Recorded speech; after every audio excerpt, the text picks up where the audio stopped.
C'est une reconnaissance du rôle joué et de la qualité de l'investissement des collectivités locales pour promouvoir le sport dans la région.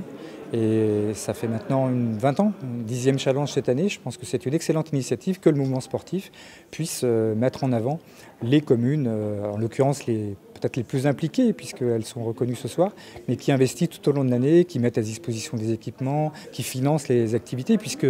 le premier financeur du sport en France, ce sont les collectivités locales, ce sont les communes, sans qui aucune pratique ne serait possible bien évidemment.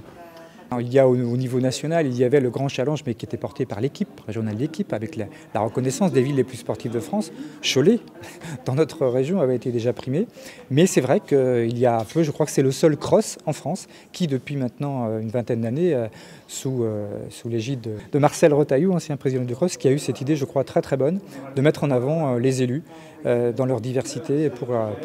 saluer tout l'investissement et tout ce qu'ils peuvent apporter au sport dans cette région. Ce qui est certain, c'est qu'aujourd'hui, on peut s'interroger sur le rôle notamment d'un acteur qui est supracommunal, qui est celui de l'intercommunalité. De plus en plus, les intercommunalités, c'est le cas sur l'agglomération nantaise, prennent dans leurs compétences le sport, que ce soit plutôt sur le sport du haut niveau aujourd'hui, mais un équipement structurant dans une commune de taille moyenne ou en secteur rural ou même